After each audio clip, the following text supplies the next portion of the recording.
Hello, welcome to our classes. I'm Dr. K.K. Misra.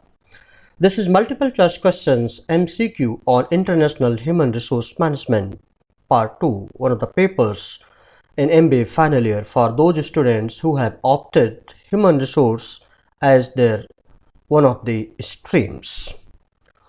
This I have compiled in view of the examinations to be held very soon for MBA final year students of AKTU.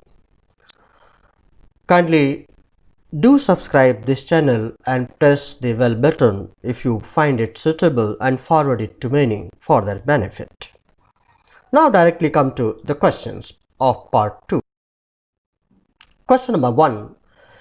In high power distance, countries such as China and Korea, employees expect options are A. To have a say in all decision making, B.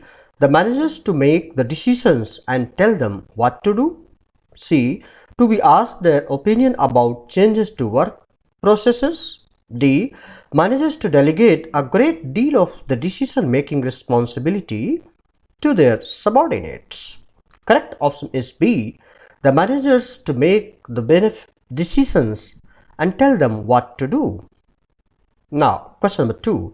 Equal opportunity laws are, options are available. A. Rigidly enforced in all countries. B. An attempt to monitor the organization's treatment of job. C.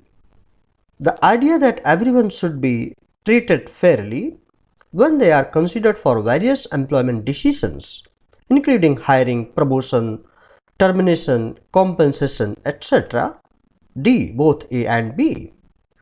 Correct option is C. The idea that everyone should be treated fairly when they are considered for various employment decisions, including hiring, promotion, etc. Now, question number 3.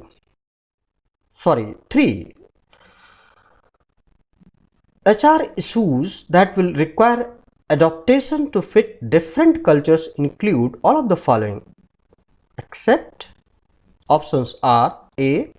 Training and development, B. Performance appraisal, C. Compensation, D. Job analysis. Correct option is D. Job analysis. Question number 4.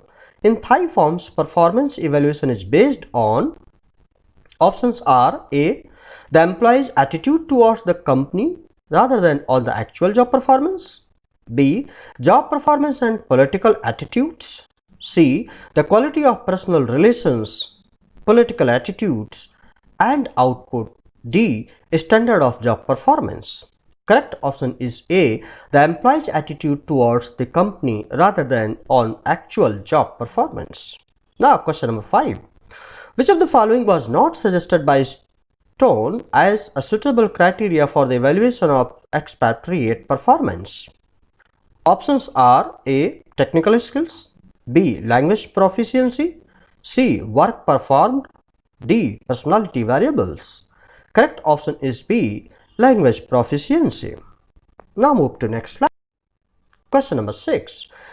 All aspects of training and development in international organizations are affected by all of the following except, options are A. Cultural differences, B.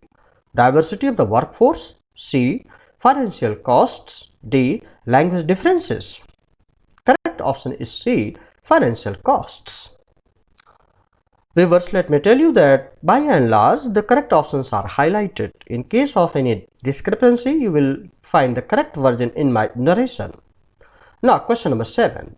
Hong Kong Chinese managers and Western managers have different reaches for all the following except, options are A.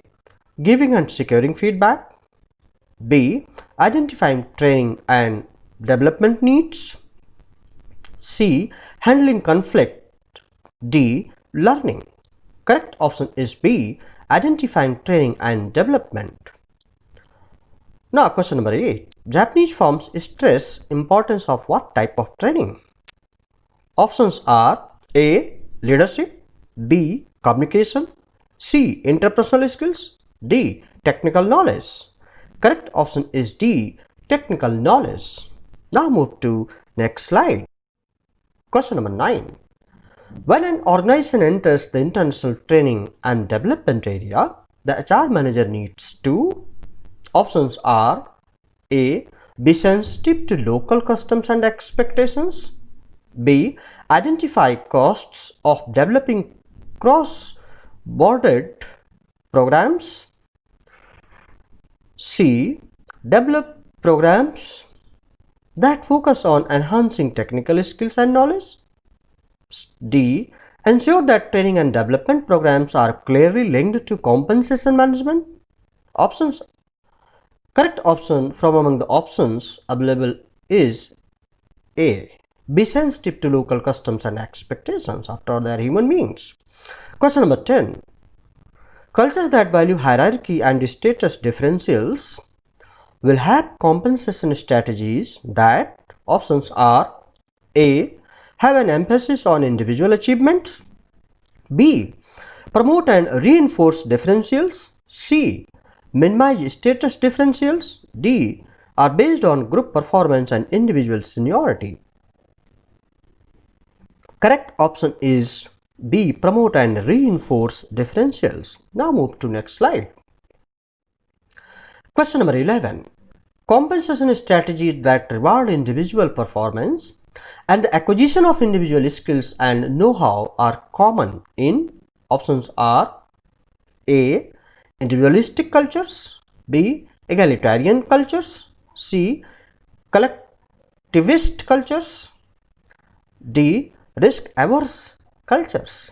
Correct option is A. Individualistic cultures. Now question number 12.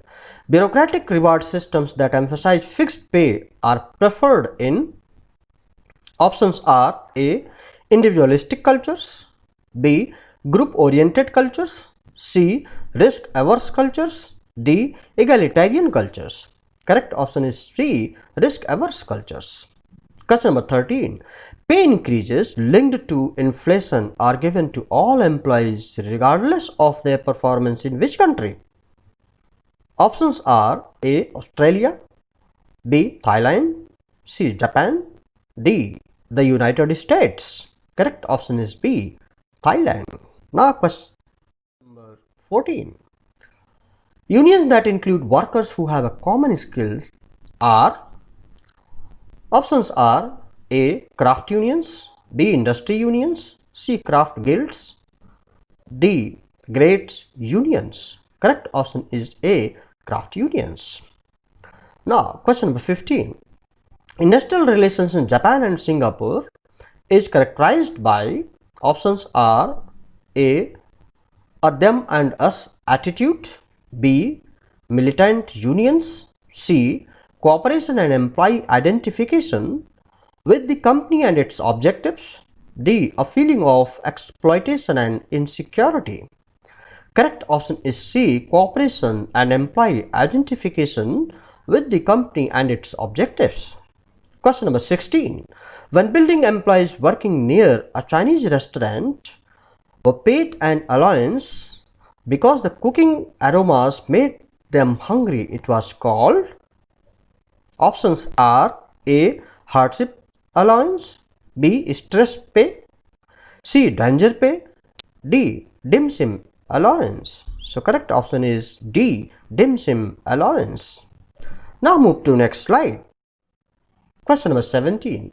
When implementing industrial relations practices overseas, an Australian head office should ensure coordination so that, options are A. Policies are the same as in Australia. B. Practices adhere to and reinforce strategic HRM philosophies and policies and are in harmony with the desired corporate culture. C. All employees belong to key trade unions in the industry. D. Concessions are made in each country so that operations can run smoothly. Correct option is B. Practices adhere to and reinforce strategic HRM philosophies and policies and are in harmony with the desired corporate culture. Now question number 18. Chinese enterprises rely heavily on which method of selection? Options are A. Personality testing, B. Assessment centers, C. Interviews, D. Psychological testing. Correct option is C. Interviews. Now move to next slide. Question number 19. A situation where an employee is guaranteed a job for their entire working life is known as. Options are A. Lifelong employment, B. Organizational loyalty, C. Employee commitment, D. Job security. Correct option is A. Lifelong employment. Now question number 20. Unions that only represent the interests of employees working for a single employer or enterprise are. Options are A. Trade unions, B. Craft unions, C. Enterprise unions, D. Industry unions. So correct option is C. Enterprise unions.